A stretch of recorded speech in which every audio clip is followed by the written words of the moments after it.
Starting off with where it began, what I wanted to do was I wanted to evaluate the ecosystem structure of Biscayne Bay. That entails in looking at who the major players are, practically all of the different species that live in the bay, as well as assessing the trophic interactions between said species, particularly who eats who, what relies on what. And with the structure of my model, I expanded it to include the state water boundaries over on the right side, the dashed line. When a lot of people think about Biscayne Bay, they think of the inshore portion. That's definitely a very integral part due to it serving as juvenile nursery habitat with all the mangrove shorelines and the seagrass beds. However, to capture the ecological connectivity with a lot of these offshore reefs that the juveniles go to once they become adults, that's where I made the decision to expand it that far. And in creating this ecosystem model, what I wanted to do is identify the ecologically important species, such as those important within the food web, either as apex predators or key forage species. And all this was done by creating a steady state ecopath model. So this is a snapshot of the ecosystem within a certain period of time, that being 2005 to 2007.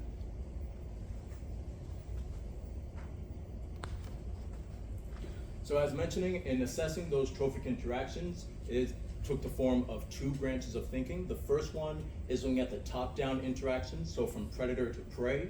And in this regard, I wanted to see whether adult great barracuda plays a significant role. There are some papers that suggest, due to them being not highly sought after recreational species, that their abundance has grown in comparison to snappers and groupers, and this in return may lead to some ecological issues down the line due to their large abundance and thereby being an entirely piscivorous diet, meaning they're eating entirely fish in their diet, that being the juveniles of other large species, as well as non-targeted like angelfish and surgeonfishes. Alternatively, I also wanted to test if the recreational fishery will actually be the more significant top-down driver due to, as we see in this plot from Alt et al. 2022, the recreational fleet being substantially larger than the commercial. And this is not just private recreational vessels, but also charters. And since we know South Florida is the fishing capital of the world, I wanted to test how the fishery plays in with these top-down interactions. The second branch of thinking involves bottom-up, so from prey to predator.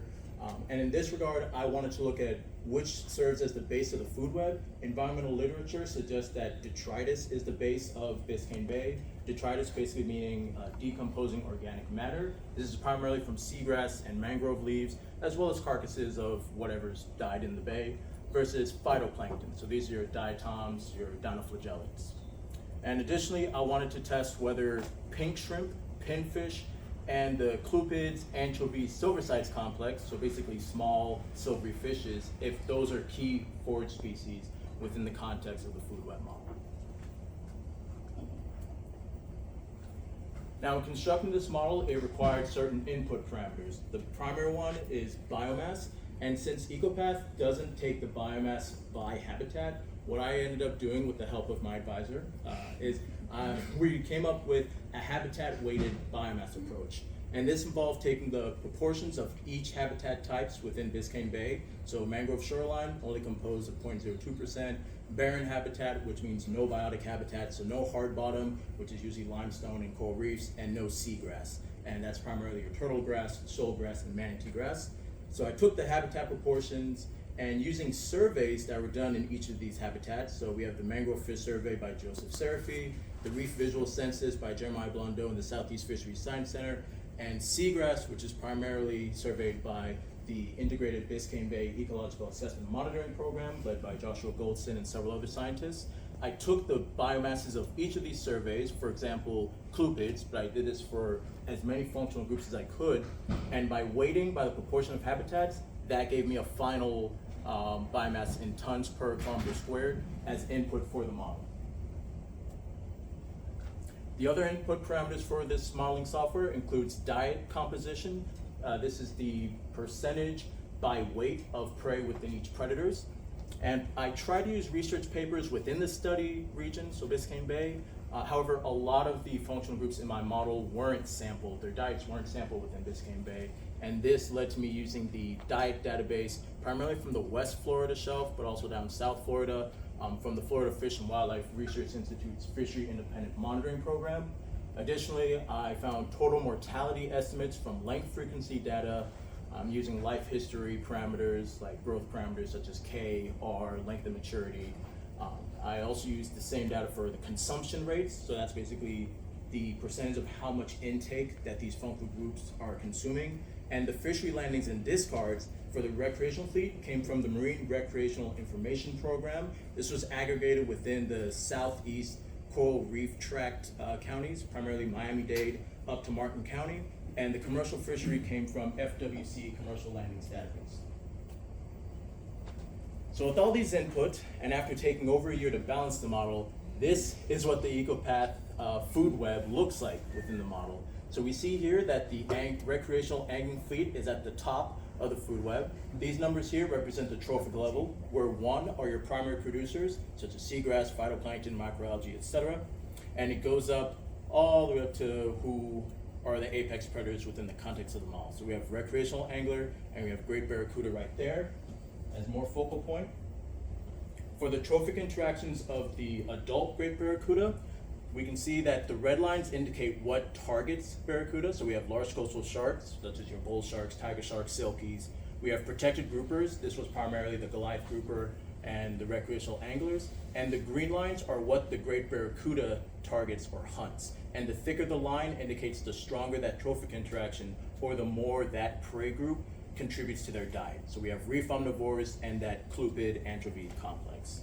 And reef omnivores just basically means your parrotfishes and angelfishes, primarily non-targeted groups. In comparison, we have the recreational anglers' trophic interactions, where they're targeting way more species from high trophic level all the way down to some of these bait fish and some of these crustaceans as well. So one of the outputs of the model that I was interested in, especially in assessing the base of the food web, is the Lindemann spine. And what this does, it measures the flow of energy across each of the trophic levels. So we have the base of the food web here. This is your primary producers, such as your diatoms, dinoflagellates, and detritus, as mentioned before, all the way up to primary consumers. These are your zooplankton, up all the way until you get to apex predators, such as your great barracuda. So I just put up these examples just to kind of show that flow of energy going up the food web. So to really focus in on which one contributes more to the food web, we have detritus having a higher value than primary producers.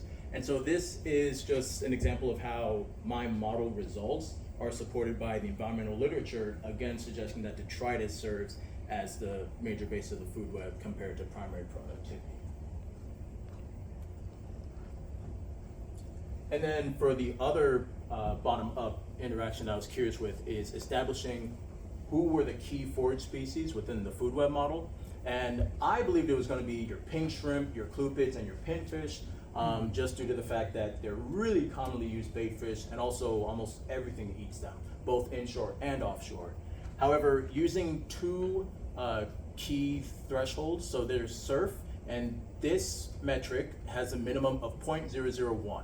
So anything greater than that value is indicated as a key forage species, and the percent biomass threshold of 0.05, anything higher than that is also indicated as key. Quick explanation with the surf threshold, this reflects the proportion of these prey groups within all their predators' diets, and the percent biomass is basically the ratio of that prey group to all of their predator biomasses. So we see here that of the three that I imagined, clupids came close, but they didn't cross either threshold. And it was actually non-targeted crabs, so no blue crabs, no stone crabs, these are your spider crabs, your mud crabs, that were considered key forage species, and small crustaceans, these are like your amphipods, your gammarids, that were considered key within both thresholds. So it was actually interesting to see that crustaceans, within the context of this model, were designated as key forage species.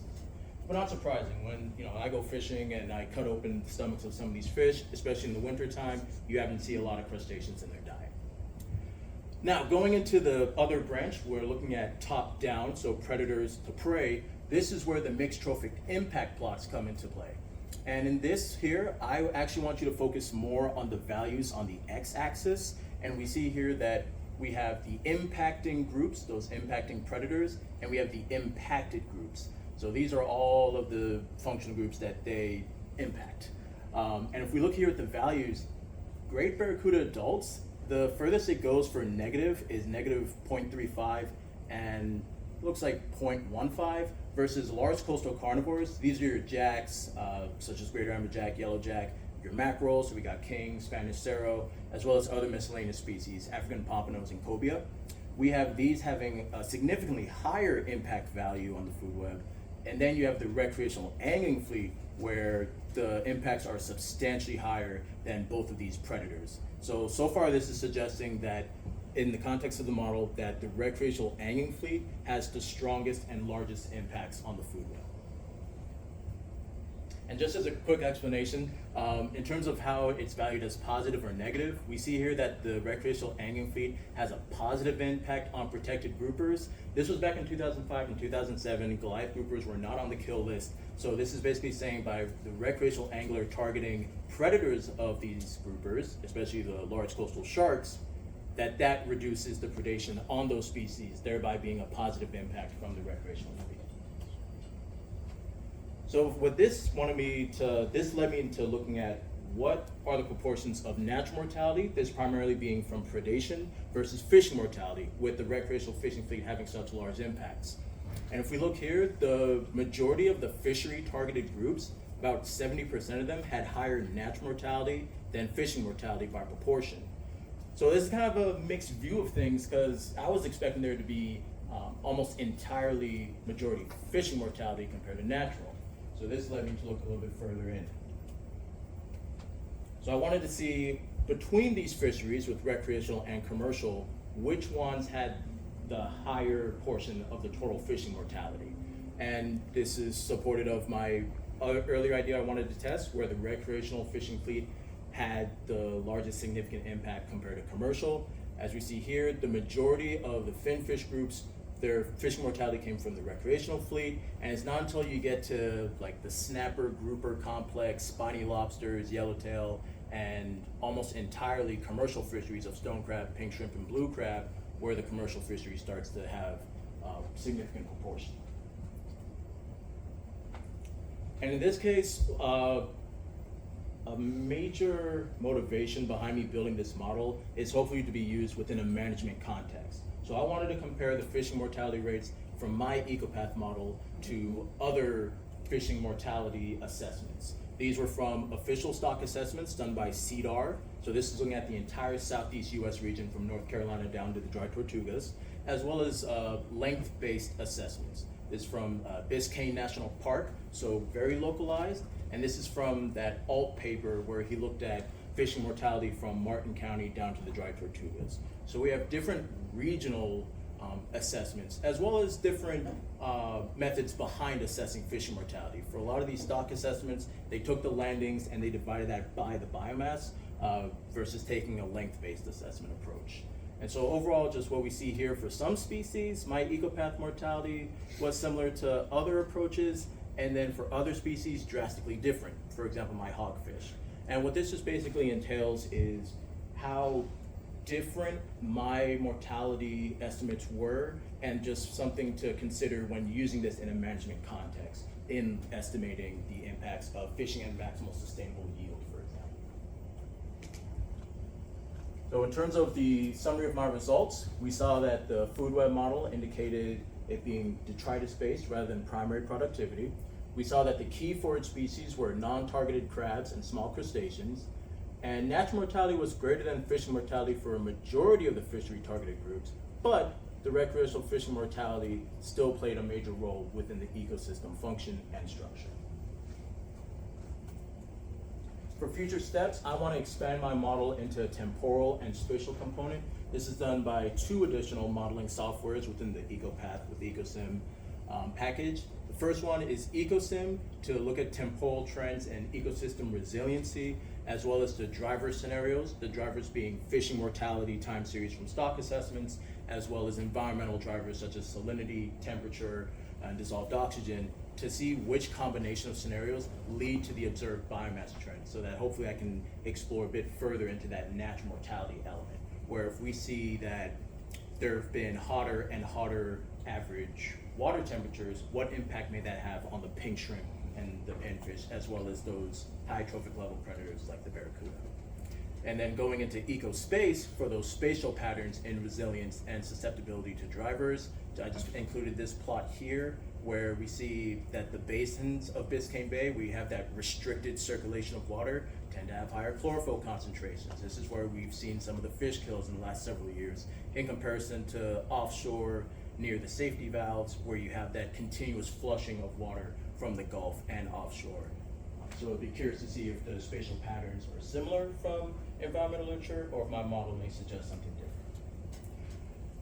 And so I would like to thank my advisor, especially Dr. Babcock, for all the numerous coding work and just constantly answering my emails all throughout the day. My committee members, the Reward Fishing Fleet and clients for getting me out there and exploring the recreational fishery with my own eyes, seeing what are the preferred species that they want to target, and looking at issues that I hadn't even considered in my model.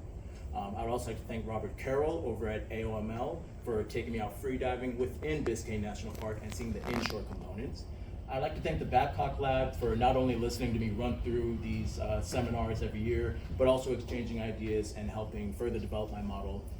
captains, my NeuroNerto mentors, the numerous scientists of NOAA I-beam, the Refusal Census, and MRIP. Specific shout out to Joshua Goldston, Nate Laspina, Hannah Skiriapa, Jeremiah Blondeau, the FWRI Gut Content Lab for helping me with the diet composition matrix, and FWC, Department of Environmental Resource Management within Miami-Dade County, Atmospheric and Oceanographic Meteorological Lab, and Biscayne National Park personnel, as well as the NOAA LMRC for all their funding and allowing me to conduct this research and staying down here in Miami to present to you all.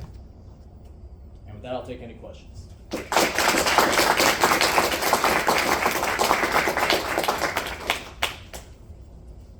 Yes, sir. Boucher. You compared your model to other models. It seemed like your model didn't work well when other models didn't agree with each other. Is that correct? In the first 2 or 3, all the models are the same. The hogfish, none of the models are the same. Correct. Yeah, so ultimately, in terms of, so please correct me if I'm wrong, but you're asking if my model doesn't work well with estimating hogfish fishing mortality? Well, whatever this is measuring, I'm saying, is it just hogfish fishing mortality is not well modeled on anything? And so you're not doing any video. I don't know what the real value is. You don't know what the real value is, but nobody seems to know what the real value is. And, you know, and actually, it's funny you mentioned that because I think that's where, at least what I wanted to achieve with this comparison is just kind of showing with different approaches to estimating fish mortality, like landings over biomass versus length-based, as well as just the different regional assessments where I'm just looking at Biscayne Bay, which is very similar to what Biscayne National Park, the Creole Census did there, versus the stock assessment of the entire Southeast US and which is just all of Southeast Florida, that due to just the differences, that's where we get those wide range of fishing mortality. Because you're right, looking at my value of 0.05 compared to 0.65, huge difference, especially when you're looking at a management context, because what Alt says in a management context versus what I say can lead to 2 very different results. Where I can say, yeah, you can increase how much hogfish you want to keep, they're not really suffering much fishing mortality, versus Alt. So ultimately, I would say it's, if anything, really cool and just further inspiration for me to really explore what my model is assessing and why I'm getting the output that I'm getting. But yeah, I hope I answered your question or tackled it. That's good. All right, thank you. Yes, ma'am. Great talk. How would you model, or how would your model change if you included shark depredation, especially considering how highly reported it is in the recreational fishery?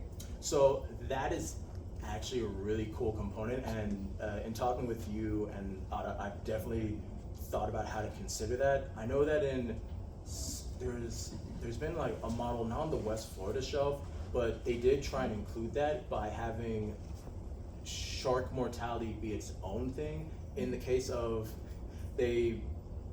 how I would do it, I would say talk with the fishermen, see how often certain species are being depredated. For example, a lot of people get upset with their groupers and snappers, especially versus something like tuna or mackerel, because the tuna and mackerel can keep running versus the snapper and groupers, as they suffer barotrauma, it's like still chicken target. So in that case, in terms of how to incorporate depredation, I would say include the shark depredation as its own fleet. So you have recreational, commercial, and then shark. And then from there, just kind of see, hopefully from research such as you guys, is seeing what the depredation mortality is for each of those functional groups, inputting that in the model, and then maybe when I